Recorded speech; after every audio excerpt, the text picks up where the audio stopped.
আমি গরিব মানুষ, মানুষের বাড়ি দিন মজুরি কাজ করতাম। দিন মজুরি কাজ করে কিছু টাকা জমাইয়া এই দরবেশের একটা জমি রেখেছি। এরপরে আরো কিছু টাকা জমাইয়া দেশের বাইরে চলে গেছি।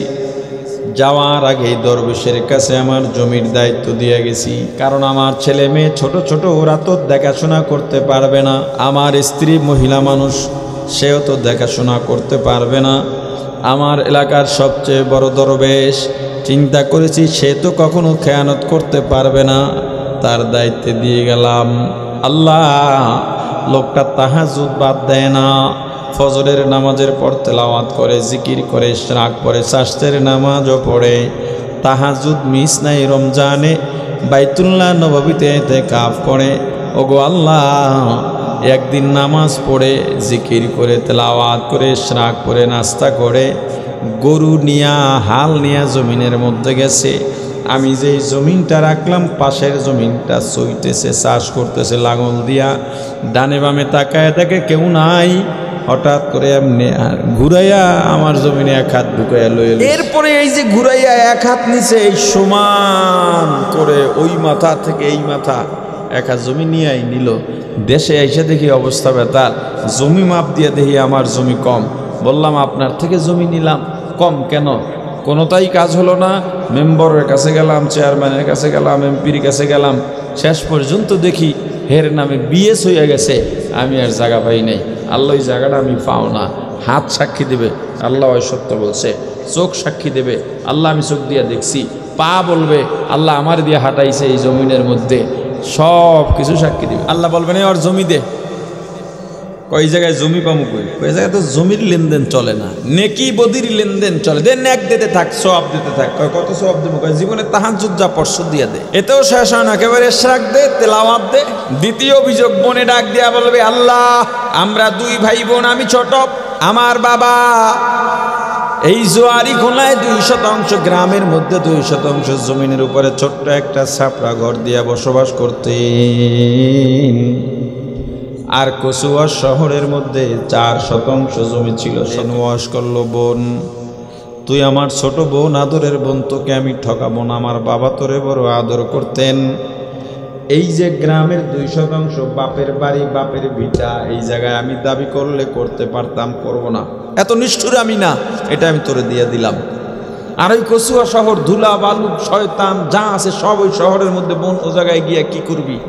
আমার তো মনে চায় ওই জায়গার থেকে তোরে দিয়ে দি, কিন্তু তুই তো কবি যে ভাই আমারে ঠগাইছে, আমার বাপের কবর তুই পাহারা দিবি, এই জায়গায় তুই থাকবি, এইটাই তোর। এর চেয়ে ভালো জায়গা আর হইতে পারে না। গ্রামের নির্মল হাওয়া, ফরমালিন মুক্ত শাক সবজি খাবি, আমার বাপের ভিটায় থাকবি। আমি বুঝছি আমার ভাই কত দরদি, আমারে কত ভালোবাসে। 1 মাস পর শুনি আমার ভাই কচুয়ায় বিল্ডিং করতেছে। কি ব্যাপার? চালাই তো রিক্সা, বিল্ডিং করে কি দিয়া? খবর শুনি 4%-এর 1% বিক্রি করছে 50 লাখ টাকায়। আর আমার যে জোয়ারি খোলায় 2%, এই 2%-এর দাম 50,000 টাকাও নাই। তার মানে আমারে ঠগাইছে। এমন ঠগানি মানুষ আছে না নাই? এর বাপেরাই বেশি করে এগুলো, বাপেরা বেশি করে এগুলো। ছেলেকে দিয়ে যায় ভালো জমিটা, মেয়েকে দেয় কোনাকাঞ্চির কোনাচ্ছা, এদিকটা ডোবা পুকুর, কথা কয় না। সম্পদ কামাইয়া জাহান্নামি হইয়া কেন যান বলেন? এত কষ্ট করে সম্পদ কামাইয়া জাহান্নাম নিয়ে যান। মেয়েদেরকে তার প্রাপ্য না বুঝানোর কারণে আপনি জাহান্নামি হয়ে যাচ্ছেন। কয় হুজুর মাইয়া দিছি পরের পোলার কাছে, পরের পোলায় খাইব, এটা কি সয়?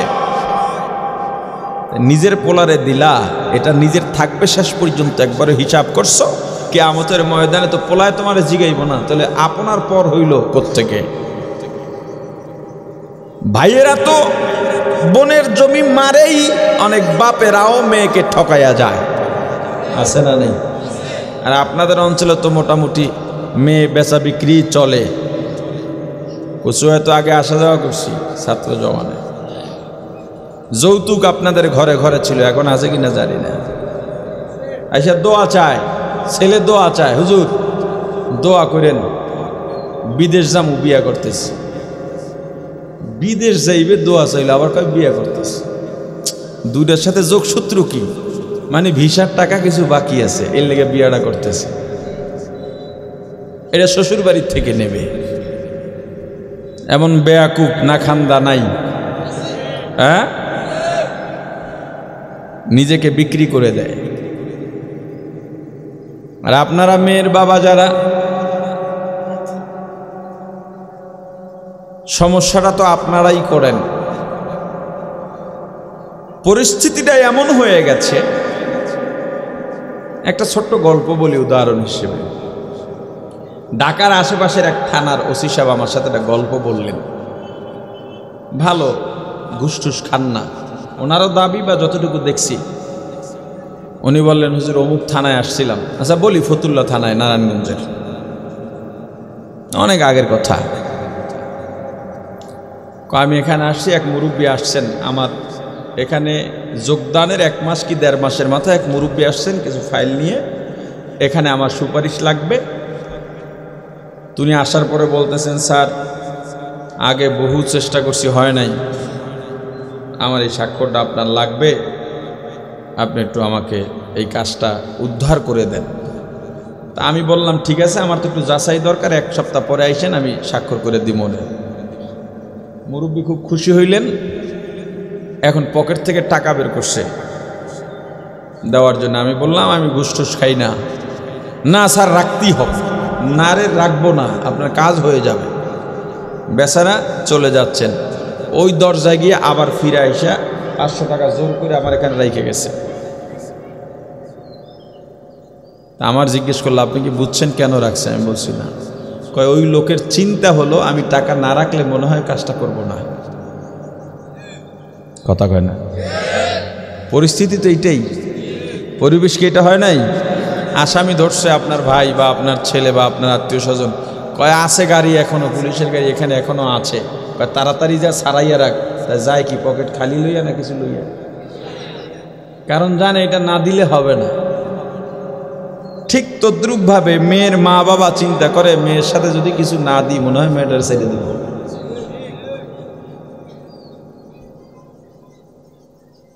ইসলাম না মানলে পদে পদে পরতে পরতে মানুষের জটিলতা তৈরি হবে। আর ইসলাম মানলে এত সুন্দর স্বাচ্ছন্দ্য জীবন পার করা যায়। যারা ইসলাম মেনে চলে তারাই জানে, ঘরে খাবার না থাকলেও শান্তির অভাব থাকে না। আর ইসলাম না থাকলে, টাকার অভাব না থাকলেও শান্তির বড় অভাব। জুনায়েদ জামশেদ রহমতুল্লাহ আলাইহি নাম শুনছেন? পাকিস্তানের শীর্ষস্থানীয় শিল্পী ছিলেন। যখন গাড়ি নতুন মডেল আসতো ওটা কিনতেন, যে কয় কোটি টাকা হোক। এক মডেল কিনছেন, 2 মাসের মাথায় আবার নতুন মডেল আসছে, আবার কিনছে। কিন্তু মনে শান্তি নাই, একটু ঘুম তার চোখে আসে না। পাকিস্তানের তবলিগের অন্যতম একজন শীর্ষ মুরব্বী মাওলানা তারিক জামিল হাফিজাহুল্লাহ তাআলা, তার কাছে জুনায়েদ জামশেদ চলে গেলেন। বললেন, হুজুর আমার কোনো কিছুর অভাব নাই, বাড়ি গাড়ির অভাব নাই, সম্মানের অভাব নাই, যশ খ্যাতির অভাব নাই। সুন্দরী নারীকে বিয়ে করেছি, তার ভালোবাসায় আমাকে রাঙিয়ে রাখে, কিন্তু আমার ঘুম হয় না, আমার অন্তরে শান্তি পাই না। আমি পাওয়ারি ট্যাবলেট খেয়ে 1-2 ঘন্টা ঘুমাইতে পারি, আবার ঘুম ভেঙে যায়। হুজুর বললেন, জুনায়েদ আসলে তুমি 1-2 ঘন্টা ঘুমাও না, পাওয়ারি ওষুধের কারণে অচেতন হয়ে পড়ে থাকো, তোমার আসলে ঘুম হয় না। তুমি কি শান্তি চাও? বলে, হ্যাঁ শান্তি চাই। অজু করে আসো। অজু করে আসছে, নামাজে দাঁড়াও। নামাজে দাঁড়ালেন, সেজদায় গিয়ে একটা চিৎকার দিছে, हकीकत से तो दुनिया बेखबर है, दुनिया की नुमाइश पर नजर है। नमी गोयम के आज दुनिया जुदा बाश, बगर कारे के बाशी बा खुदा बाश। चिस्ते दुनिया از خدا غافل بودن، نئے قماشو نقرہ ہو فر زندگان دنیا میں ہو، دنیا کا طلب گار نہیں ہو، दुनिया में हो दुनिया का तलबगार नहीं हो, बाजार से गुजर हो खरीददार नहीं हो, बाजार से गुजर हो खरीददार नहीं हो। जागा जी लगाने के दुनिया नहीं है, जागा जी लगाने के दुनिया नहीं है। ये इबरत की जाहे तमाशा नहीं है, ये इबरत की जगह तमाशा नहीं है। जुनायद জামশেদ চিৎকার দিয়া বললেন, হুজুর শান্তি জীবনে কি বুঝি নাই, সিজদার মধ্যে এত শান্তি জীবনে কোনো দিন আমার মাথায় ছিল না। এই যে জুনায়েদ জামশেদ গান ছাড়লেন, মৃত্যুর আগ পর্যন্ত বিশ্বব্যাপী মানুষের দাঁড়ে দাঁড়ে ইসলামের দাওয়াত দিয়া বেড়াইছেন। বিমান অ্যাক্সিডেন্টে আল্লাহর বান্দারে শহীদ করে দুনিয়া থেকে নিয়ে গেছেন। আউলিয়ারা কারে ওবা ইখতিয়ার, জাহেলারা কারে দুনিয়া ইখতিয়ার। আশিকারা মিল্লাত মযহব জুদাস্ত, আশিকারা মিল্লাত মযহব খুদাস্ত। প্রাণের ভাই আমার, বনের হিসাব নিকাশ শেষ, আরো হিসাব দিলে এবার আর নেক নাই, কিন্তু পাওনাদার এখনো বাকি আছে। বলবে আল্লাহ এখন তোমার সওয়াব নাই, কি দেব? আল্লাহ বলবেন এবার পাওনাদার থেকে গুনাহগুলা নিয়ে জাহান্নামে চলে যা। পক্ষান্তরে একজনের নামে জাহান্নামের ফয়সালা হয়ে গেছে, জাহান্নামের কিনারায় দরজায় চলে গেল। এক পা জাহান্নামের বাইরে, আর এক পা জাহান্নামের ভিতরে এখনো দেয় নাই। এমন সময় জাহান্নামী পেছনের দিকে ফিরে আল্লাহর কুরসির দিকে তাকাবে। কিয়ামতের ময়দানে আল্লাহর কয়েকটা রূপ হবে, রহমান রহিমের রূপ হবে, গফফারের রূপ হবে, সত্তারের রূপ হবে, কখনো কহ্হারের রূপ হবে। আল্লাহর কাছে সব সময় দোয়া করো, আল্লাহ কিয়ামতের ময়দানে আপনার কহ্হার রূপের সামনে যেন না পড়ি। কারণ আল্লাহর কহ্হার রূপের সামনে যদি পড়ো, আল্লাহর গোলাম, ফামান ইয়ামাল মিসকালা যাররাতিন শাররান ইয়ারা, এক যারা গুনাহ যদি হয়, জাহান্নাম ছাড়া উপায় হবে না। জাহান্নামী পেছনের দিকে ফিরে তাকাবে, তখন আল্লাহর দয়ার রূপ।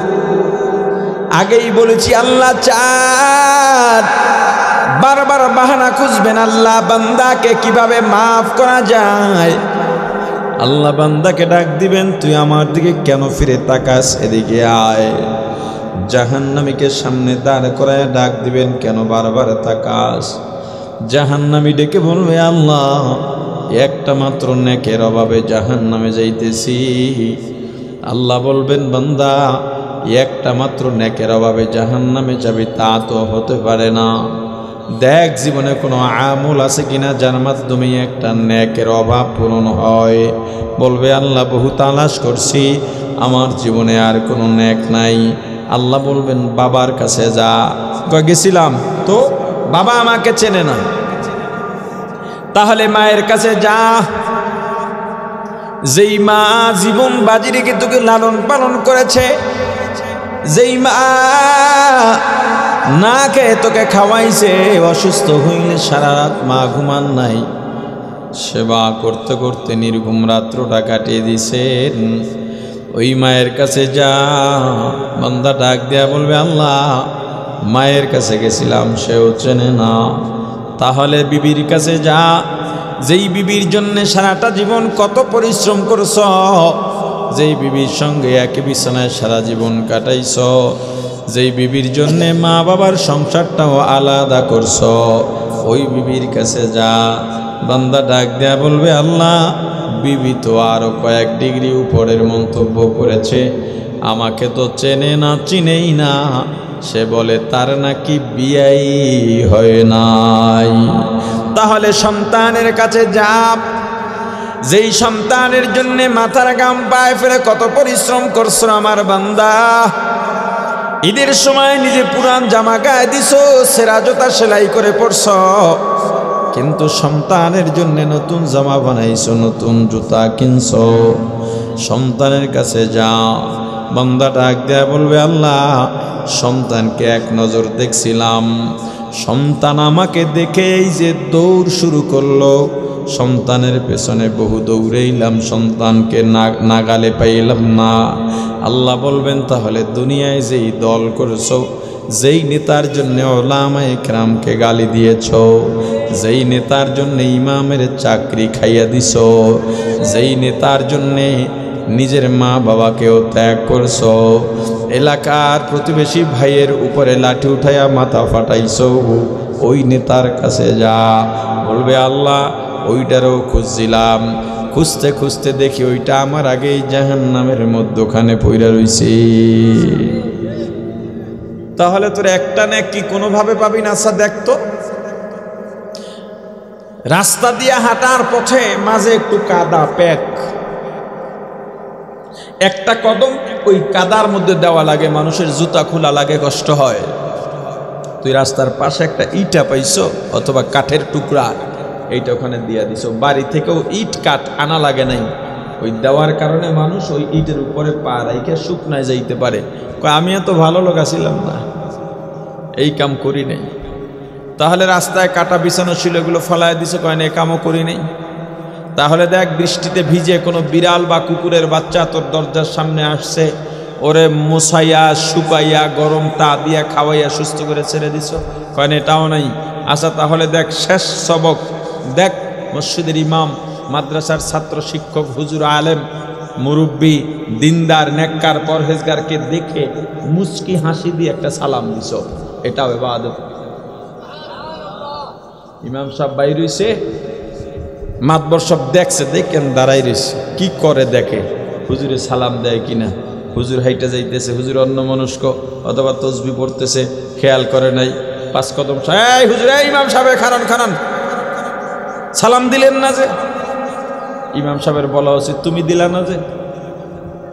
আর ইমাম তো 5 ওয়াক্ত নামাজ পড়ে, নফল পড়ে, তেলাওয়াত করে, সালাম তো তোমার বেশি দেওয়া প্রয়োজন, ইমাম সাহেবের তত প্রয়োজন না। কথা বলে না? বেতন যা দেও আবার সালাম। আপনাদের কচুয়া তো আশা করি যে হারে প্রবাসী আছে, মোটামুটি 30,000 টাকার নিচে কোনো ইমাম নাই, আলহামদুলিল্লাহ। হ্যাঁ, কথা কয় না? হ্যাঁ, নামাজ একজনারও কিন্তু হয় না, বুঝছি। সব ইমাম সাহেবরা বিনা উজুতে নামাজ পড়ায়। বেতন যা দেন এত উজুর নামাজ পাওয়ার কথা না। ইমাম সাহেব, আপনাকেও তো দোষ আছে, এই কম বেতনে কেন চাকরি করেন? ছেড়ে দেন।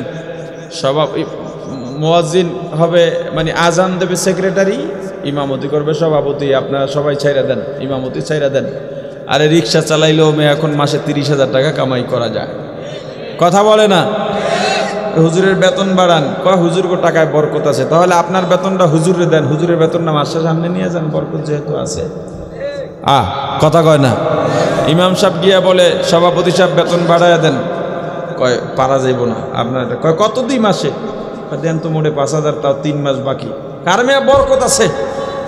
হুজুররা দুনিয়াদার হইলে চলে না, আপনাদের টাকায় বরকত আছে। অথচ হুজুরে আজান দেয়, মসজিদে ঝাড়ু দেয়, নামাজও পড়ায়, বক্তব্য পড়ায়, টাকাও কালেকশন করে দেয় হুজুরে।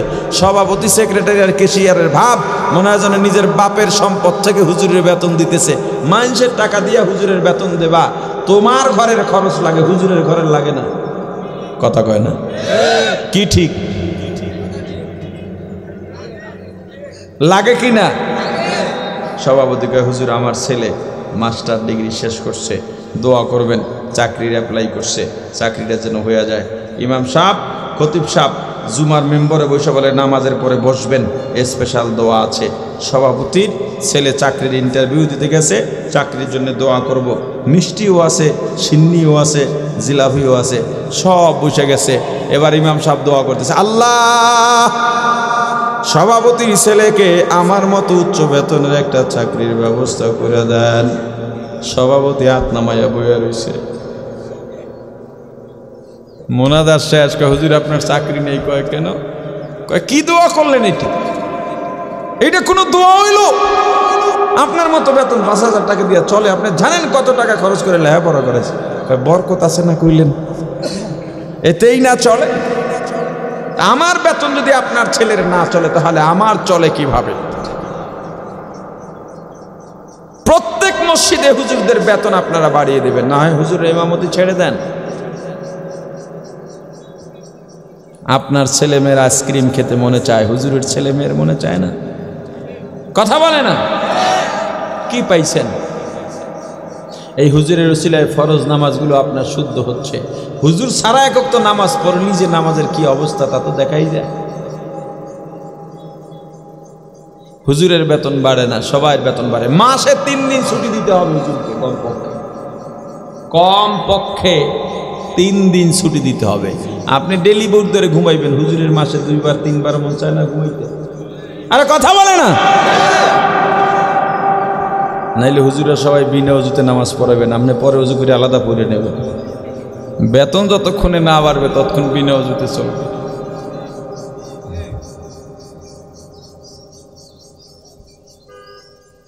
আফসোস, বড় আফসোস। ওলামায়ে কেরামের সঙ্গে সদ্ব্যবহার করাও ইবাদত। ইমাম সাহেবরে গিয়ে কয়, হুজুর আপনি আমাদের সর্দার, এই এলাকার সর্দার, আপনি তো আমাদের নেতা। এটাও কয়, কইয়ে হিটবে হুজুর একটা চা আইনে খাওয়ান দি। এটা কয় আপনাদের অঞ্চলে হুজুর দিয়া চা টানায় না? মা তার ডাইনে বামে নাড়াইয়া কোনো লাভ নাই, কেউ নাড়াইলে। আমি এলাকায় ছিলাম, হুজুর দিয়া চা টানান আপনারা কামলা মনে করেন। একজন আলেমের মর্তবা আপনার তাহাজ্জুদ আর হুজুরের ঘুম সমান।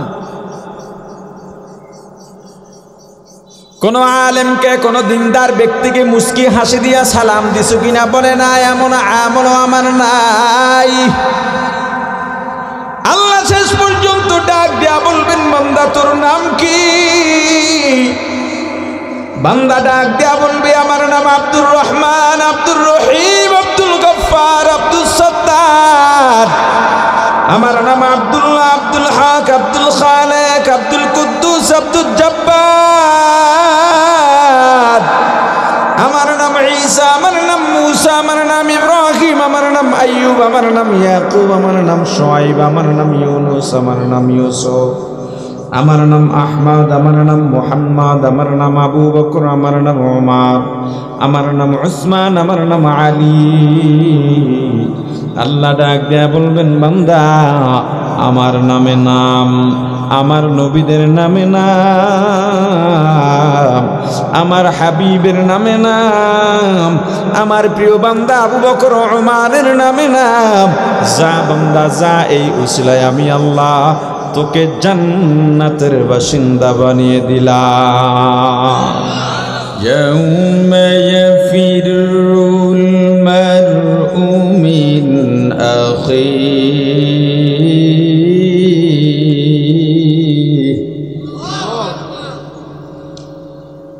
ওয়া উম্মিহি ওয়া আবিহি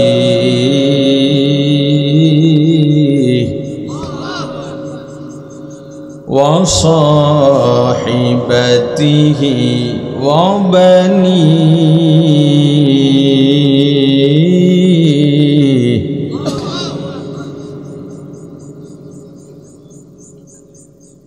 ইয়াউমা ইয়াফিরুল মারউ মিন আখিহি ওয়া উম্মিহি ওয়া আবিহি ওয়া সাহিবাতিহি ওয়া বানিহি।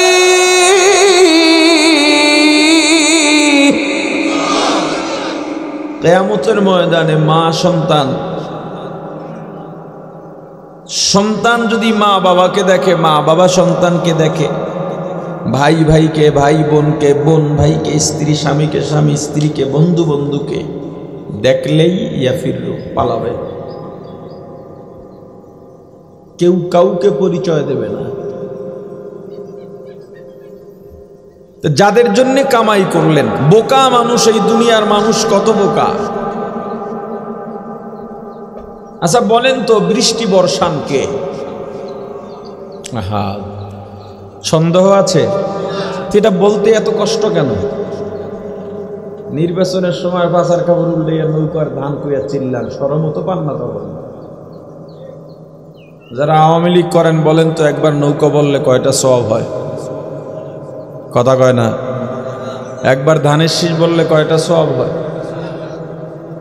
অথচ বৃষ্টি বর্ষান আল্লাহ এই শব্দটা বললে কয়টা গুনাহ হইতো? বৃষ্টি বর্ষান কে?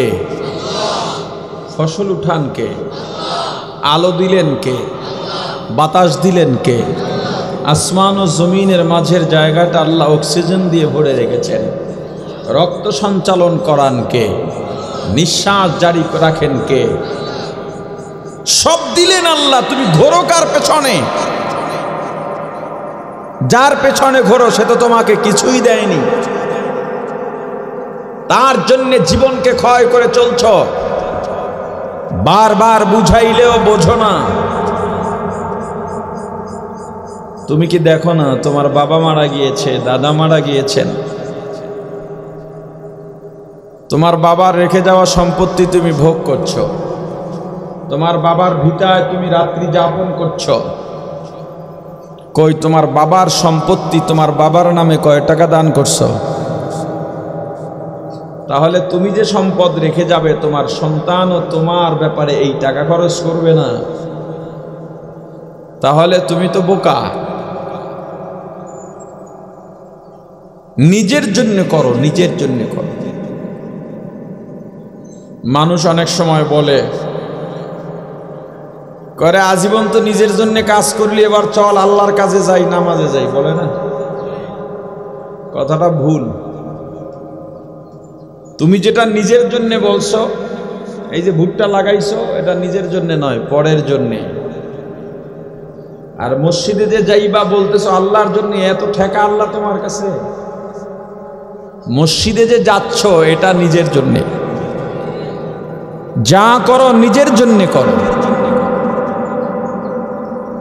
আপনাদেরকে উৎসাহ দেওয়ার জন্য বলি,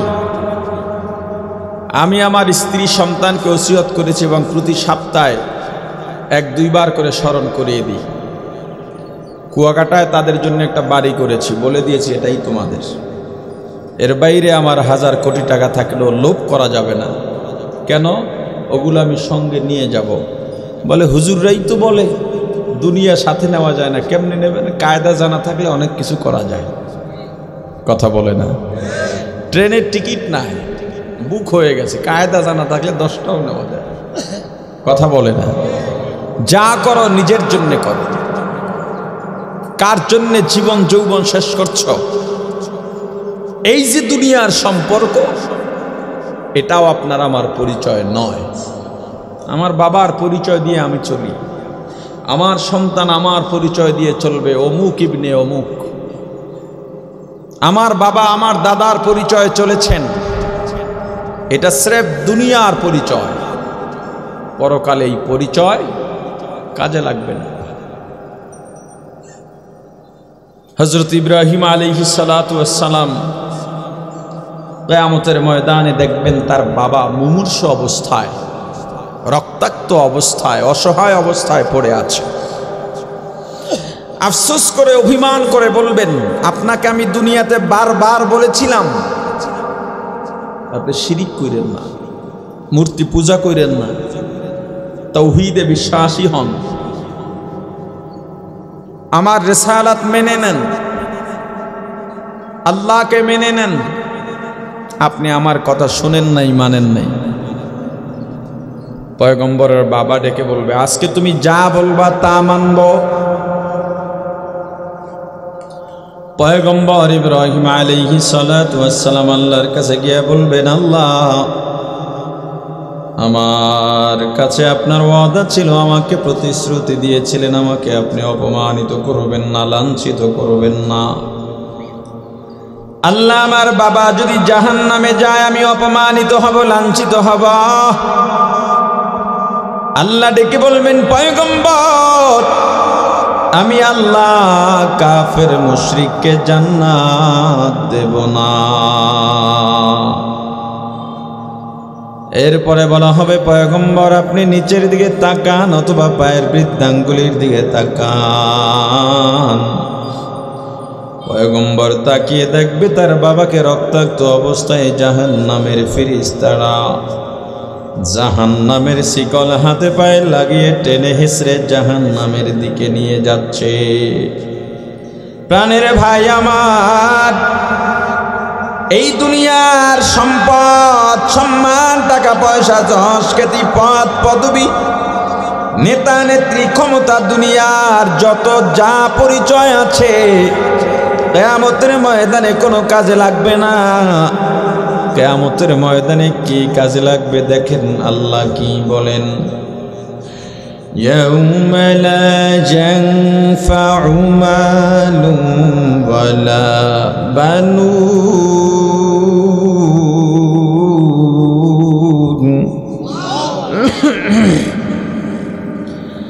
ইল্লা মান আতাল্লাহ إلا من أتى الله بقلب سليم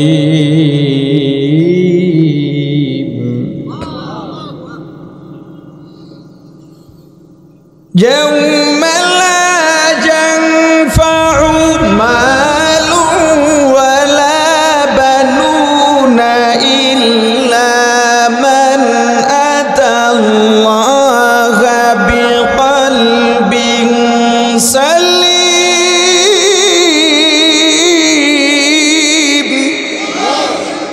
কিয়ামতের ময়দানে লা ইয়ানফা, কোনো উপকারে আসবে না। কি কি?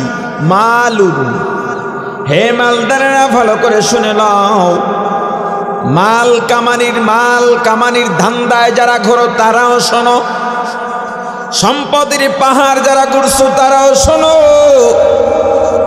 হালাল পথে কামাইলা না হারাম পথে কামাইলা, দুনিয়ার জন্য পাগল হয়ে অন্য হয়ে তুমি কুকুরের মতো ঘোরো আর দৌড়াও, বসার সময় নাই, খাওয়ার সময় নাই, নিজের জীবনটাকে দুনিয়ায় একটু এনজয় করবা হালালভাবে, সেই ফুরসত তোমার নাই।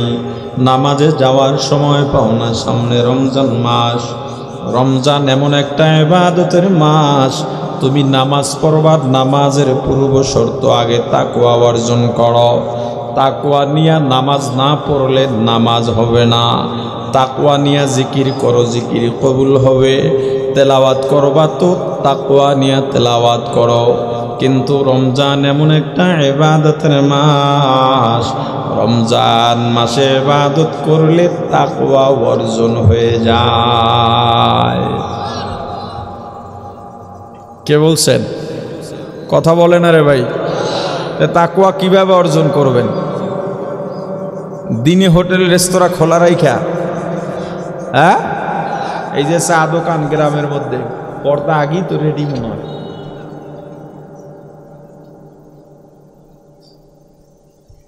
হুজুরে বহু দোকানদার আছে, আপনি গিয়ে বলবেন এ ভাই দোকান বন্ধ করো, বহু দোকানদার বলবে হুজুর চাউল কি আপনি কিনে দেবেন আমি দোকানদারি না করলে? বলে না? তখন আপনারা কি বলেন? আপনি বলবেন চাউল তো তুই আমাকে দিবি বেটা, আমি যে তোকে জাহান্নাম থেকে বাঁচাবার জন্যে আমি তোকে স্মরণ করাইয়া দিলাম, এই যে তোকে আমি জাহান্নাম থেকে বাঁচাতে চাইয়া উপকার করলাম, এই জন্য আমাকে চাউল কিনে দিবি তুই। আমি চাউল দেবো কেন? এই রমজান মাসটাকেও তুমি কাজে লাগাও না, শুধু দুনিয়ার ধান্দায় ঘোরো। ব্যবসায়ীরা রমজান উপলক্ষে মাল জিনিসের দাম বাড়িয়ে দাও, কোনো লাভ নাই, কোনো লাভ নাই, কোনো লাভ নাই। এই সম্পদের দাম আল্লাহর কাছে নাই। দুনিয়ার সম্পদের দাম যদি আল্লাহর কাছে এক পয়সারও থাকতো, আল্লাহ দুনিয়ার নাফরমানদের দুনিয়ার কোনো সম্পদের মালিক বানাইতেন না। মূলত এই দুনিয়ার সম্পদের দাম নাই, বাড়ি গাড়ির দাম নাই, কোনো কিছুরই দাম নাই। ওয়ালা বানুন, সন্তান সন্ততির নেতা নেত্রী, এগুলোর দামও কিয়ামতের ময়দানে আল্লাহর কাছে নাই। নেতার দোহাই দিয়া যারা চলো, দলের দোহাই দিয়া যারা চলো, সাবধান হয়ে যাও। কিয়ামতের ময়দানে এগুলো কোনো কাজে আসবে না, কোনো লাভও হবে না কিয়ামতের ময়দানে। তাহলে কি কাজে আসবে শোনো, আল্লাহ কি বলেন? ইল্লা মান আতাল্লাহ, তবে যারা আমি আল্লাহর কাছে আসবে কি নিয়া, বিকলবিন সালিম, একটা শুদ্ধ কলব নিয়া। এই শুদ্ধ কলবের দাম আল্লাহর কাছে থাকবে। কিসের দাম বলেন তো? হ্যাঁ, কেমন আপনারা মনে হয় আমার কথা বুঝেন না। আপনাদের স্বতঃস্ফূর্ততার উপর আমার বয়ানের স্থায়িত্ব হবে। আপনারা তো জবাবই দিচ্ছেন না। আমার দিকেই তো তাকাই আছেন, দেখছি সবাই খুব ভালোভাবেই তাকাই আছেন, আমার কথাই শুনতেছেন, অথচ আমি প্রশ্ন করি আপনি জবাব দেন না। তো আমার কথা কেমনে শোনেন আপনি? আমি আপনার এলাকায় আসার পরে সালাম দিলেন, জবাব দিলাম না, কিন্তু তাকাই রয়েছে আপনার দিকে খুব আগ্রহ করে। জিজ্ঞেস করলেন ভাই কেমন আছেন, তাও জবাব দিলাম না। কি আমার কি ভালো বলবেন আপনারা? তা আপনারা জবাব দিচ্ছেন না কেন?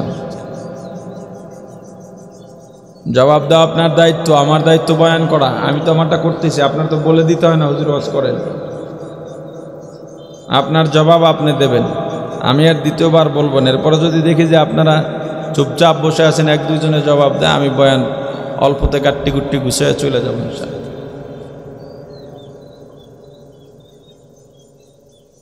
কিয়ামতে কিসের নাম?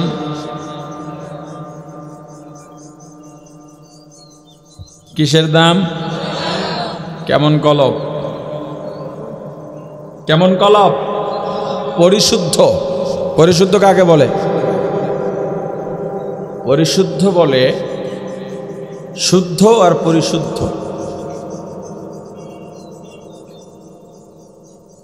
লবণ পানি আছে না, কোনো পানির মধ্যে লবণ ছেড়ে দেবেন, লবণ ছাড়ার কিছুক্ষণ পরে দেখবেন একটা পানি এত স্বচ্ছ হয়ে যায়, একটা ধুলা বালু ময়লাও থাকে না, এপাশ থেকে ওপাশ দেখা যায়। নোনা এলাকায় গেলে কূপ বা কুয়া পুকুর খনন করলে নিচ থেকে লবণ পানিটা ওঠে। অথবা আপনি চালের উপরে, ছাদের উপরে পরিষ্কার একটা বর্তন রেখে দেবেন, যেটাতে সরাসরি বৃষ্টির পানি পড়বে। ওই পানিতে কোনো ধুলা কণা নাই, বালু কণা নাই, পানিটার এপাশ থেকে ওপাশ দেখা যায়। এটার চেয়ে পরিশুদ্ধ আর কিছু নাই। অথবা গাভীর ওলান থেকে যে দুধ বের হয়, এর চেয়ে পরিশুদ্ধ কিচ্ছু নাই। কলবটা অন্তর, কল্ব, এটা ওইভাবে পরিশুদ্ধ লাগবে, একটা গুনার আসরও থাকতে পারবে না। তবে কোনো মানুষই কলবকে গুনাহ থেকে বাঁচাইতে পারবে না, শুধুমাত্র তওবাকারী ছাড়া। তওবার দ্বারা কলব পরিষ্কার হয়ে যায়, গুনাহগুলো আল্লাহ নেক দিয়ে পরিবর্তন করে দেন। আপনি এটা মনে করেন না যে কিয়ামতের ময়দানে দুনিয়ার সব আমল করে আমি জান্নাতে চলে যাব। আল্লাহর দয়া ছাড়া কেউ জান্নাত পাবে না, ইবাদত দিয়ে কেউ জান্নাত পাবে না, আল্লাহর দয়া ছাড়া। তাহলে বলবেন ইবাদতের আর দরকার কি? আল্লাহ দয়া করলে করবে, না করলে নাই। না, ইবাদত ছাড়া আবার কেউ দয়া পাবে না। দয়া পাবে আবেদ, বেঈমান, নাফরমান, এরা আল্লাহর দয়া পাবে না। গুনাহ হয়ে গেছে, তওবা করেছি, এক দুইটা গুনাহ রয়ে গেছে, আল্লাহ তাদেরকে দয়া করবেন। কিয়ামতের ময়দানে জান্নাতের ফয়সালা হওয়া ব্যক্তিও আবার জাহান্নামে যেতে পারে, আবার জাহান্নামের ফয়সালা হওয়া ব্যক্তিও আবার জান্নাতে যেতে পারে। একজন আর জান্নাতের ফয়সালা হয়ে গেছে, জান্নাতের দরজায় গিয়ে দাঁড়াইছে, এক পা জান্নাতের বাইরে আর এক পা চৌখটের উপরে, এখনো ভেতরে দেয় নাই, প্রবেশ করবে। এমন সময় পেছন থেকে গিয়া ফিরিস্তা ধরবে, এই কোথায় যাও, আল্লাহ ডাকেন তোমাকে, চলো কাঠগড়ায় দাঁড় করাও। দেখবে পাশের বাড়ির লোকটা দাঁড়ানো, কাজের ছেলেটা দাঁড়িয়ে আছে, ছোট ভাই বোন বড় ভাই বোন দাঁড়িয়ে আছে। আল্লাহ বলবেন, আমি তো বাহানা খুঁজি বান্দাকে মাফ করার জন্যে, আমি বারবার চাই কিভাবে বান্দাকে মাফ করে দেওয়া যায়। আমি চাই না বান্দা জাহান্নামে যাক, আমি তোকেও চাইছিলাম জান্নাত দিতে, কিন্তু এরা তো অভিযোগ নিয়ে এসে দাঁড়াইছে। বলবে আল্লাহ এরা সব ষড়যন্ত্রকারী চক্রান্তকারী, আমার বিরুদ্ধে মিথ্যা অভিযোগ নিয়ে দাঁড়িয়েছে। আল্লাহ জবানটা বন্ধ করে দেবেন। اليوم نختم على أفواههم وتكلمنا أيديهم وتشهد أرجلهم بما كانوا يكسبون।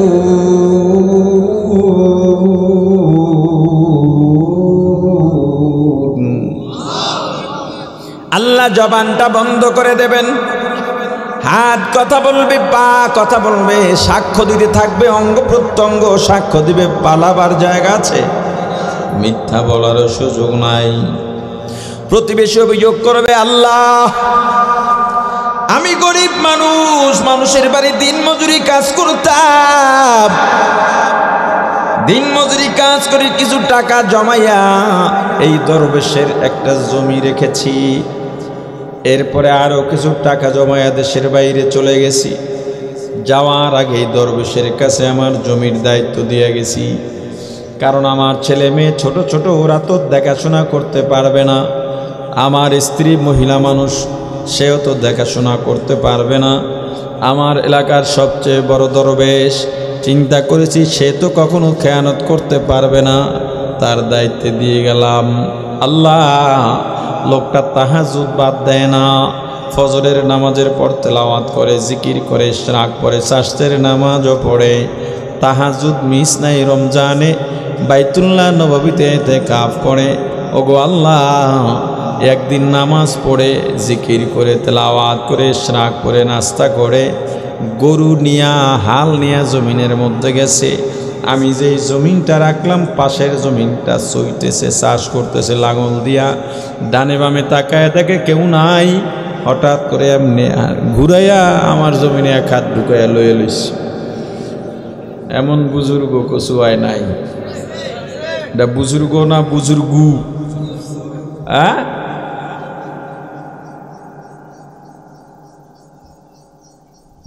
এরপরে এই যে ঘুরাইয়া এক হাত নিচে, এই সমান করে ওই মাথা থেকে এই মাথা এক হাত জমি নিয়ে নিল। দেশে এসে দেখি অবস্থা বেতাল, জমি মাপ দিয়ে দেখি আমার জমি কম। বললাম আপনার থেকে জমি নিলাম, কম কেন? কোনোটাই কাজ হলো না। মেম্বারের কাছে গেলাম, চেয়ারম্যানের কাছে গেলাম, এমপির কাছে গেলাম, শেষ পর্যন্ত দেখি হের নামে বিএস হয়ে গেছে। আমি আর জায়গা পাই নাই। আল্লাহ ওই জায়গাটা আমি পাও না। হাত সাক্ষী দেবে আল্লাহ ওই সত্য বলছে, চোখ সাক্ষী দেবে আল্লাহ আমি চোখ দিয়ে দেখছি, পা বলবে আল্লাহ আমার দিয়ে হাঁটাইছে এই জমিনের মধ্যে, সব কিছু সাক্ষী দিবে। আল্লাহ বলবেন ওর জমি দে। কই জায়গায় জমি পামু, কই কই জায়গায় তো জমির লেনদেন চলে না, নেকি বদির লেনদেন চলে। দে নেক দিতে থাক, সওয়াব দিতে থাক। কত সওয়াব দেবো? জীবনে তাহাজ্জুদ যা পড়ছ দিয়া দে। এতেও শেষ হয় না, একেবারে ইশরাক দে, তেলাওয়াত দে। দ্বিতীয় অভিযোগ, বনে ডাক দিয়া বলবে আল্লাহ আমরা দুই ভাই বোন, আমি ছোট, আমার বাবা এই জোয়ারি খোলায় 2% গ্রামের মধ্যে 2% জমিনের উপরে ছোট্ট একটা ছাপড়া ঘর দিয়া বসবাস করতেন। আর কচুয়া শহরের মধ্যে 4% জমি ছিল। শতাংশ বোঝেন না আপনারা? কি করেন? ডিসিম মোট কত শতাংশ হইল? কথা কয় না? বনে পাইবে কত? হ্যাঁ, সবাই তো কইতে না, কত দরকার নাই তো, দেয় না তো ঠিক মতো, হিসাবও লাগে না। আল্লাহ, গ্রামের মধ্যে 2% আমার বাবার বাড়ি, আমার ভাই দরবেশ মানুষ ব্রেন ওয়াশ করলো। বোন, তুই আমার ছোট বোন, আদরের বোন, তোকে আমি ঠকাবো না। আমার বাবা তোরে বড় আদর করতেন। এই যে গ্রামের 2% বাপের বাড়ি, বাপের ভিটা, এই জায়গায় আমি দাবি করলে করতে পারতাম, করব না, এত নিষ্ঠুর আমি না, এটা আমি তোরে দিয়ে দিলাম। আর ওই কচুয়া শহর, ধুলা বালু শয়তান যা আছে সব ওই শহরের মধ্যে, বোন ও জায়গায় গিয়ে কি করবি? আমার তো মনে চায় ওই জায়গার থেকে তোরে দিয়ে দি, কিন্তু তুই তো কবি যে ভাই আমারে ঠগাইছে, আমার বাপের কবর তুই পাহারা দিবি, এই জায়গায় তুই থাকবি, এইটাই তোর, এর চেয়ে ভালো জায়গা আর হইতে পারে না। গ্রামের নির্মল হাওয়া, ফরমালিন মুক্ত শাক সবজি খাবি, আমার বাপের ভিটায় থাকবি। আমি বুঝছি আমার ভাই কত দরদি, আমারে কত ভালোবাসে। 1 মাস পর শুনি আমার ভাই কচুয়ায় বিল্ডিং করতেছে। কি ব্যাপার? চালাই তো রিক্সা, বিল্ডিং করে কি দিয়া? খবর শুনি 4%-এর 1% বিক্রি করছে 50 লাখ টাকায়। আর আমার যে জোয়ারি খোলায় 2%, এই 2%-এর দাম 50,000 টাকাও নাই। তার মানে আমারে ঠগাইছে। এমন ঠগানি মানুষ আছে না নাই? এর বাপেরাই বেশি করে এগুলো, বাপেরা বেশি করে এগুলো। ছেলেকে দিয়ে যায় ভালো জমিটা, মেয়েকে দেয় কোনাকাঞ্চির কোনাচ্ছা, এদিকটা ডোবা পুকুর, কথা কয় না? সম্পদ কামাইয়া জাহান্নামি হইয়া কেন যান বলেন? এত কষ্ট করে সম্পদ কামাইয়া জাহান্নাম নিয়ে যান, মেয়েদেরকে তার প্রাপ্য না বুঝানোর কারণে আপনি জাহান্নামি হয়ে যাচ্ছেন। কয় হুজুর মাইয়া দিছি পরের পোলার কাছে, পরের পোলায় খাইব, এটা কি সয়? নিজের পোলারে দিলা, এটা নিজের থাকবে শেষ পর্যন্ত, একবারে হিসাব করছো? কিয়ামতের ময়দানে তো পোলায় তোমার জিগাইব না, তাহলে আপনার পর হইল কোত্থেকে? ভাইয়েরা তো বোনের জমি মারেই অনেক বাপেরাও মেয়েকে ঠকাইয়া যায়, আছে না নেই? আর আপনাদের অঞ্চলে তো মোটামুটি মেয়ে বেচা বিক্রি চলে। কচুয়ায় তো আগে আসা যাওয়া করছি ছাত্র জমানায়। যৌতুক আপনাদের ঘরে ঘরে ছিল, এখন আছে কিনা জানি না। আইসা দোয়া চায়, ছেলে দোয়া চায়, হুজুর দোয়া করেন, বিদেশ যামু, বিয়া করতেছি। বিদেশ যাইবে দোয়া চাইলে, আবার কয় বিয়া করতেছি। দুইটার সাথে যোগসূত্র কি? মানে ভিসার টাকা কিছু বাকি আছে, এর লেগে বিয়াটা করতেছে। এটা শ্বশুর বাড়ির থেকে নেবে। এমন বেয়াকুব না খান্দা নাই? হ্যাঁ, নিজেকে বিক্রি করে দেয়। আর আপনারা মেয়ের বাবা যারা, সমস্যাটা তো আপনারাই করেন। পরিস্থিতিটা এমন হয়ে গেছে, একটা ছোট্ট গল্প বলি উদাহরণ হিসেবে। ঢাকার আশেপাশের এক থানার ওসি সাহেব আমার সাথে একটা গল্প বললেন। ভালো ঘুষটুস খান না, ওনারও দাবি বা যতটুকু দেখছি। উনি বললেন, হুজুর অমুক থানায় আসছিলাম। আচ্ছা বলি, ফতুল্লা থানায়, নারায়ণগঞ্জের, অনেক আগের কথা।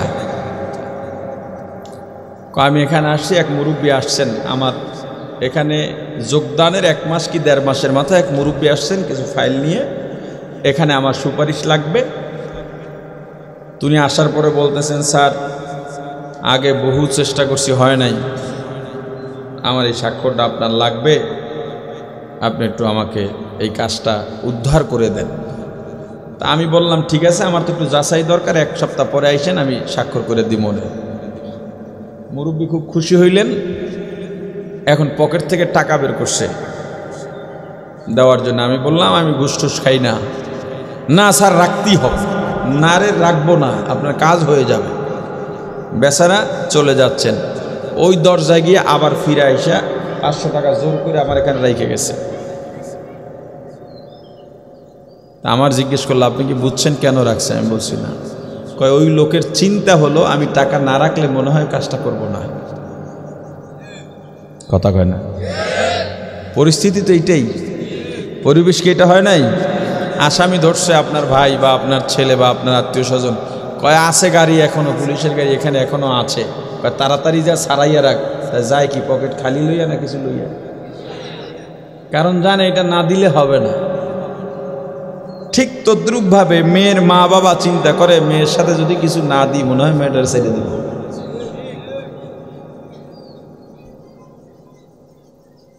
ইসলাম না মানলে পদে পদে পরতে পরতে মানুষের জটিলতা তৈরি হবে। আর ইসলাম মানলে এত সুন্দর স্বাচ্ছন্দ্য জীবন পার করা যায়।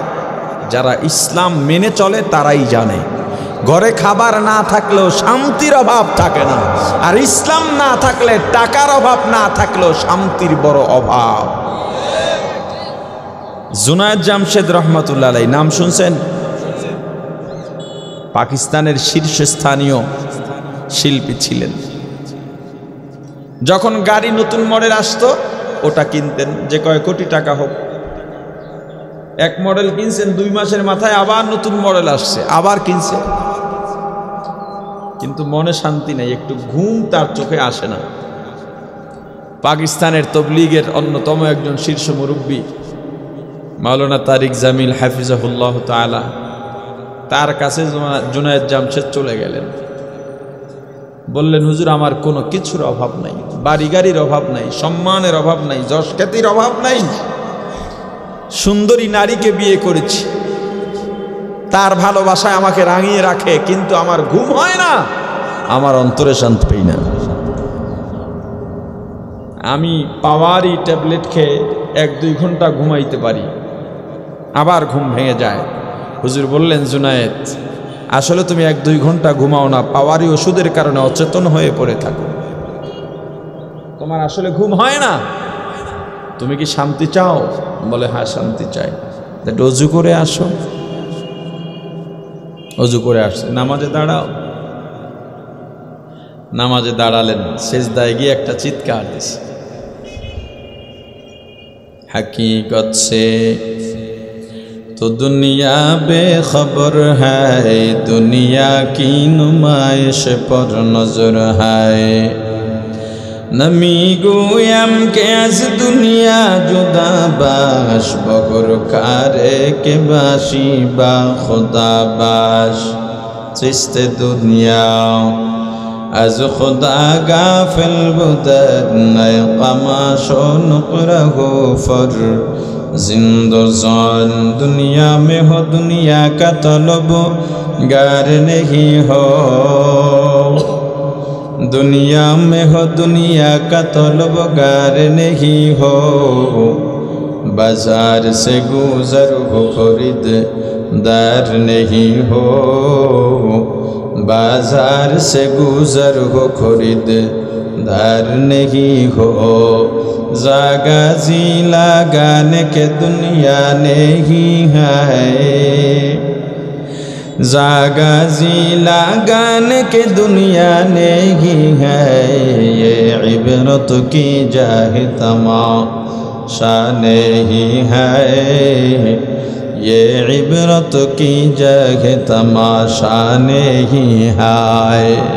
জুনায়েদ জামশেদ চিৎকার দিয়া বললেন, হুজুর শান্তি জীবনে কি বুঝি নাই, সিজদার মধ্যে এত শান্তি, এত শান্তি জীবনে কোনো দিন আমার মাথায় ছিল না। এই যে জুনায়েদ জামশেদ গান ছাড়লেন, মৃত্যুর আগ পর্যন্ত বিশ্বব্যাপী মানুষের দাঁড়ে দাঁড়ে ইসলামের দাওয়াত দিয়া বেড়াইছেন। বিমান অ্যাক্সিডেন্টে আল্লাহর বান্দারে শহীদ করে দুনিয়া থেকে নিয়ে গেছেন। আউলিয়ারা কারে ওকবা ইখতিয়ার, জাহেলারা কারে দুনিয়া ইখতিয়ার। আশিকারা মিল্লাত মাযহাব জুদাস্ত, आशिकारा मिल्लत मज़हब खुदास्त। प्राणेर भाई आमार, बोनेर हिसाब निकाश शेष, आरो हिसाब दिले बारार नेक नाई, किन्तु पाওনাদার एखोनो बाकी आछे। বলবে আল্লাহ এখন তোমার সওয়াব নাই, কি দেব? আল্লাহ বলবেন এবার পাওনাদার থেকে গুনাহগুলা নিয়ে জাহান্নামে চলে যা। পক্ষান্তরে একজনের নামে জাহান্নামের ফয়সালা হয়ে গেছে, জাহান্নামের কিনারায় দরজায় চলে গেল। এক পা জাহান্নামের বাইরে, আর এক পা জাহান্নামের ভিতরে এখনো দেয় নাই। এমন সময় জাহান্নামী পেছনের দিকে ফিরে আল্লাহর কুরসির দিকে তাকাবে।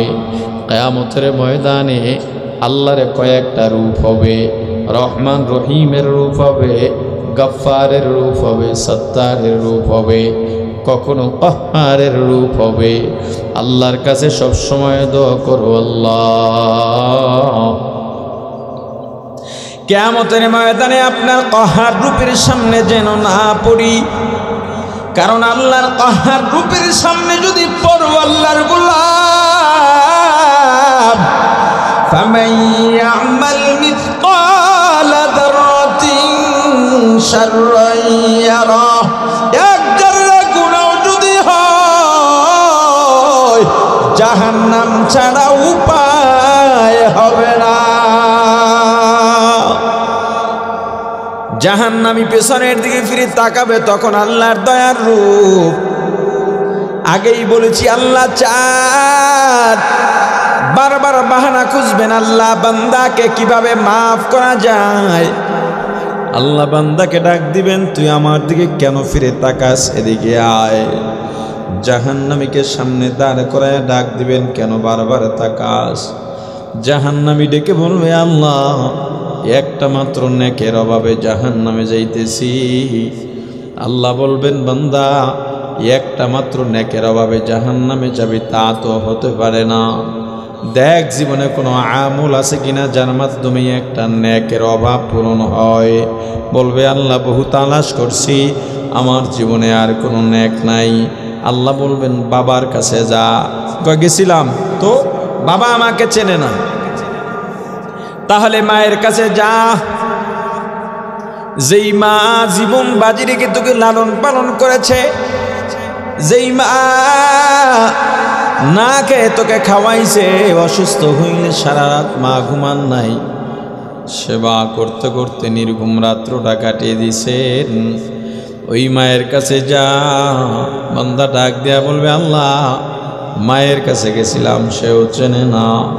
তাহলে বিবির কাছে যা, যেই বিবির জন্য সারাটা জীবন কত পরিশ্রম করছ, যেই বিবির সঙ্গে একই বিছানায় সারা জীবন কাটাইছ, যেই বিবির জন্যে মা বাবার সংসারটাও আলাদা করছ, ওই বিবির কাছে যা। বান্দা ডাক দেয়া বলবে, আল্লাহ বিবি তো আরো কয়েক ডিগ্রি উপরের মন্তব্য করেছে, আমাকে তো চেনে না, চিনেই না। সে বলে তার নাকি বিয়াই হয় নাই। তাহলে সন্তানের কাছে যা, যেই সন্তানের জন্য মাথার ঘাম পায়ে ফেলে কত পরিশ্রম করছো আমার বান্দা। ঈদের সময় নিজে পুরান জামা গায়ে দিছো, সেরা জুতা সেলাই করে পরছো, কিন্তু সন্তানের জন্য নতুন জামা বানাইছো, নতুন জুতা কিনছো। সন্তানের কাছে যা। বান্দা ডাক দেয়া বলবে, আল্লাহ সন্তানকে এক নজর দেখছিলাম, সন্তান আমাকে দেখেই যে দৌড় শুরু করলো, সন্তানের পেছনে বহু দৌড়াইলাম, সন্তানকে নাগালে পাইলাম না। আল্লাহ বলবেন, তাহলে দুনিয়ায় যেই দল করেছো, যেই নেতার জন্য ওলামায়ে কেরামকে গালি দিয়েছ, যেই নেতার জন্য ইমামের চাকরি খাইয়া দিছ, যেই নেতার জন্যে নিজের মা বাবাকেও ত্যাগ করছ, এলাকার প্রতিবেশী ভাইয়ের উপরে লাঠি উঠাইয়া মাথা ফাটাইছ, ওই নেতার কাছে যা। বলবে, আল্লাহ ওইটারও খুঁজছিলাম, খুঁজতে খুঁজতে দেখি ওইটা আমার আগেই জাহান্নামের মধ্যখানে পইরা রইছে। তাহলে তোর একটা নেক কি কোনোভাবে পাবি না? আচ্ছা দেখতো, রাস্তা দিয়ে হাঁটার পথে মাঝে একটু কাদা প্যাক, একটা কদম ওই কাদার মধ্যে দেওয়া লাগে, মানুষের জুতা খোলা লাগে, কষ্ট হয়। তুই রাস্তার পাশে একটা ইটা পাইছো অথবা কাঠের টুকরা, এইটা ওখানে দিয়া দিছো। বাড়ি থেকেও ইট কাঠ আনা লাগে নাই, ওই দেওয়ার কারণে মানুষ ওই ইটের উপরে পা রাইখে শুকনায় যাইতে পারে। আমি এত ভালো লোক আছিলাম না, এই কাম করি নাই। তাহলে রাস্তায় কাটা বিছানো ছিল, এগুলো ফলায় দিছো, কয় না এই কামও করি নাই। তাহলে দেখ, বৃষ্টিতে ভিজে কোনো বিড়াল বা কুকুরের বাচ্চা তোর দরজার সামনে আসছে, ওরে মুসাইয়া শুকাইয়া গরম তা দিয়া খাওয়াইয়া সুস্থ করে ছেড়ে দিছ? কয় না এটাও নাই। আচ্ছা তাহলে দেখ শেষ সবক দেখ, মসজিদের ইমাম, মাদ্রাসার ছাত্র, শিক্ষক, হুজুর, আলেম, মুরব্বী, দিনদার, নেককার, পরহেজগারকে দেখে মুচকি হাসি দিয়ে একটা সালাম দিছ, এটাও ইবাদত। ইমাম সাহেব বাইর হইছে, মাতবর সব দেখছে, দেখেন দাঁড়াই রইছে, কি করে দেখে হুজুরে সালাম দেয় কিনা। হুজুর হাইটা যাইতেছে, হুজুর অন্য মনস্ক অথবা তসবি পড়তেছে, খেয়াল করে নাই। 5 কদম এই হুজুর, এই ইমাম সাহেব খারান খারান, সালাম দিলেন না যে? ইমাম সাহেবের বলা উচিত তুমি দিলা না যে? আর ইমাম তো 5 ওয়াক্ত নামাজ পড়ে, নফল পড়ে, তেলাওয়াত করে, সালাম তো তোমার বেশি দেওয়া প্রয়োজন, ইমাম সাহেবের তত প্রয়োজন না। কথা বলে না? বেতন যা দেও আবার সালাম। আপনাদের কচুয়া তো আশা করি যে হারে প্রবাসী আছে, মোটামুটি 30,000 টাকার নিচে কোনো ইমাম নাই, আলহামদুলিল্লাহ। হ্যাঁ, কথা কয় না? হ্যাঁ, নামাজ একজনারও কিন্তু হয় না, বুঝি সব ইমাম সাহেবরা বিনা উজুতে নামাজ পড়ায়। বেতন যা দেন এত উজুর নামাজ পাওয়ার কথা না। ইমাম সাহেব আপনাকেও তো দোষ আছে, এই কম বেতনে কেন চাকরি করেন? ছেড়ে দেন। মুয়াজ্জিন হবে মানে আজান দেবে সেক্রেটারি, ইমামতি করবে সভাপতি, আপনারা সবাই ছাইরা দেন, ইমামতি ছাইরা দেন। আরে রিক্সা চালাইলেও এখন মাসে 30,000 টাকা কামাই করা যায়। কথা বলে না? হুজুরের বেতন বাড়ান, কয় হুজুরকে টাকায় বরকত আছে, তাহলে আপনার বেতনটা হুজুরে দেন, হুজুরের বেতনটা মাসের সামনে নিয়ে যান, বরকত যেহেতু আছে। কথা কয় না? ইমাম সাহেব গিয়া বলে সভাপতি সাহেব বেতন বাড়াইয়া দেন, কয় পারা যাইব না আপনার। কয় কত দিন মাসে? দেন তো মোটে 5,000, তাও 3 মাস বাকি। কার মেয়ে বরকত আছে? হুজুররা দুনিয়াদার হইলে চলে না, আপনাদের টাকায় বরকত আছে। অথচ হুজুরে আজান দেয়, মসজিদে ঝাড়ু দেয়, নামাজও পড়ায়, বক্তব্য পড়ায়, টাকাও কালেকশন করে দেয় হুজুরে। সভাপতি, সেক্রেটারি আর কেশিয়ারের ভাব মনে হয় যেন নিজের বাপের সম্পদ থেকে হুজুরের বেতন দিতেছে। মানুষের টাকা দিয়া হুজুরের বেতন দেবা, তোমার ঘরের খরচ লাগে, হুজুরের ঘরের লাগে না। কথা কয় না? কি ঠিক লাগে কি না? সভাপতি কয় হুজুর আমার ছেলে মাস্টার ডিগ্রি শেষ করছে, দোয়া করবেন, চাকরির অ্যাপ্লাই করছে, চাকরিটা যেন হয়ে যায়। ইমাম সাহেব, খতিব সাহেব জুমার মেম্বরে বসে বলে নামাজের পরে বসবেন, স্পেশাল দোয়া আছে। সভাপতির ছেলে চাকরির ইন্টারভিউ দিতে গেছে, চাকরির জন্য দোয়া করব। মিষ্টিও আছে, সিন্নিও আছে, জিলাপিও আছে, সব বসে গেছে। এবার ইমাম সাহেব দোয়া করতেছে, আল্লাহ সভাপতির ছেলেকে আমার মতো উচ্চ বেতনের একটা চাকরির ব্যবস্থা করে দেন। সভাপতি হাত নামাইয়া বইয়া রয়েছে। মোনাজাত শেষ, কয় হুজুর আপনার চাকরি নেই। কয় কেন? কয় কি দোয়া করলেন? এটা কোনো দোয়া হইল? আপনার মতো বেতন 5,000 টাকা দিয়ে চলে, আপনি জানেন কত টাকা খরচ করে লেখাপড়া করেছে। কয় বরকত আছে না কইলেন, এতেই না চলে। আমার বেতন যদি আপনার ছেলের না চলে তাহলে আমার চলে কিভাবে? প্রত্যেক মসজিদে হুজুরদের বেতন আপনারা বাড়িয়ে দেবেন, না হয় হুজুরের ইমামতি ছেড়ে দেন। আপনার ছেলে মেয়ের আইসক্রিম খেতে মনে চায়, হুজুরের ছেলে মেয়ের মনে চায় না। কথা বলে না? কি পাইছেন? এই হুজুরের উসিলায় ফরজ নামাজগুলো আপনার শুদ্ধ হচ্ছে। হুজুর সারা একক তো নামাজ পড়লি, যে নামাজের কি অবস্থা তা তো দেখাই যায়। হুজুরের বেতন বাড়ে না, সবার বেতন বাড়ে। মাসে 3 দিন ছুটি দিতে হবে হুজুরকে, কম পক্ষে 3 দিন ছুটি দিতে হবে। আপনি ডেলি বোর্ড ধরে ঘুমাইবেন, হুজুরের মাসে 2বার 3বার মন চায় না ঘুমাইতে। আরে কথা বলে না? নাইলে হুজুরা সবাই বিনা অজুতে নামাজ পড়াবেন, আপনি পরে অজু করে আলাদা পড়ে নেবেন। বেতন যতক্ষণে না বাড়বে ততক্ষণ বিনা অজুতে চলবে।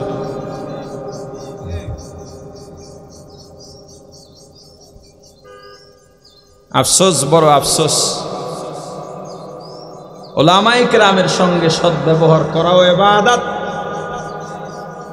ইমাম সাহেবরে গিয়ে কয় হুজুর আপনি আমাদের সর্দার, এই এলাকার সর্দার, আপনি তো আমাদের নেতা। এরাও কয় কইয়ে হিটবে, হুজুর একটা চা আইনে খাওয়ান দি। এটা কয় আপনাদের অঞ্চলে হুজুর দিয়া চা টানায় না? মাথা ডাইনে বামে নাড়াইয়া কোনো লাভ নাই, কেউ নাড়াইলে। আমি এলাকায় ছিলাম, হুজুরকে দিয়া চা টানান আপনারা কামলা মনে করেন। একজন আলেমের মর্তবা আপনার তাহাজ্জুদ আর হুজুরের ঘুম সমান। কোন আলেমকে, কোন দিনদার ব্যক্তিকে মুস্কি হাসি দিয়া সালাম দিছো কিনা বলে না, এমন আমল আমার নাই।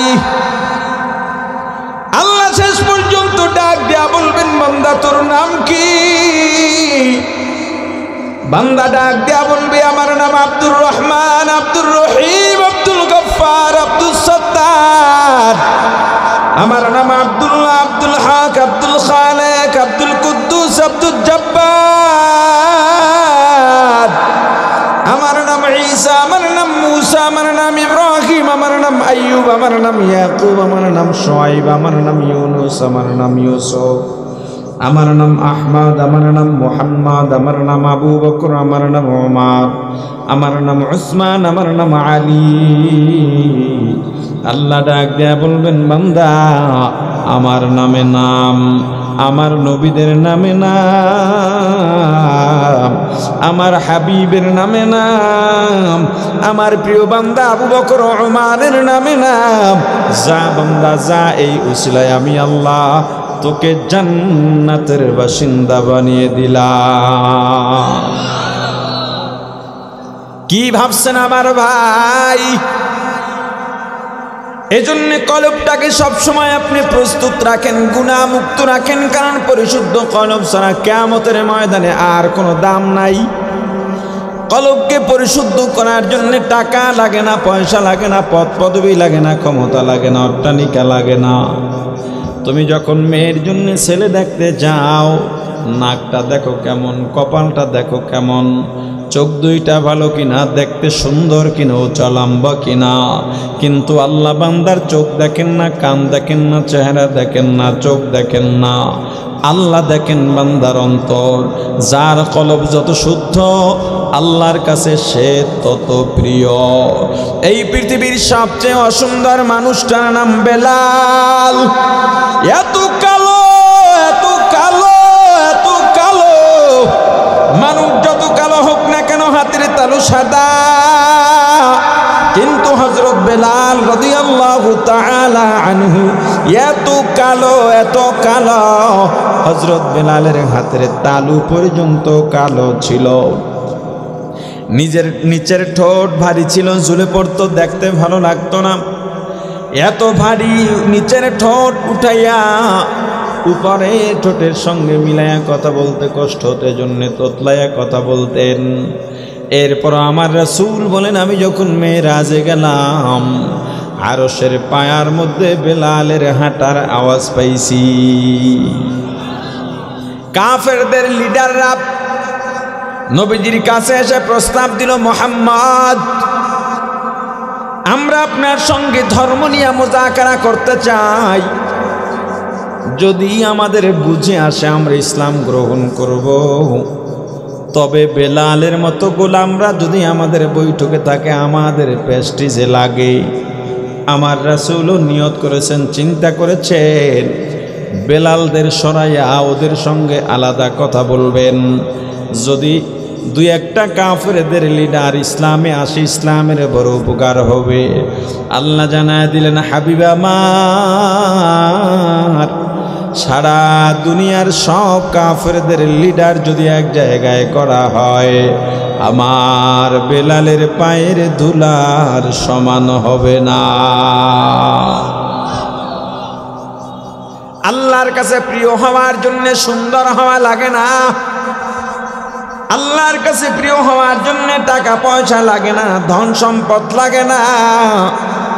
কিয়ামতের ময়দানে বহু নেতা, বহু ধনী, বহু টাকাওয়ালা, বহু শিল্পপতি দেখবে, যাকে আমি বাড়িতে কামলা রেখেছিলাম, যাকে আমি বাড়িতে মাসিক রেখেছিলাম, মাসিক চুক্তিতে রেখেছিলাম, যেই লোকটাকে ঠিকভাবে নামাজ পড়তে দিই নাই, জিকির করতে দিই নাই, আমল করতে দিই নাই, ও দেখি দুই ধারে ফেরেশতারা সারিবদ্ধ হয়ে দাঁড়িয়ে যাবে। সংবর্ধনা জানাবে, সালামুন আলাইকুম তিবতুম ফাদখুলুহা খালিদিন।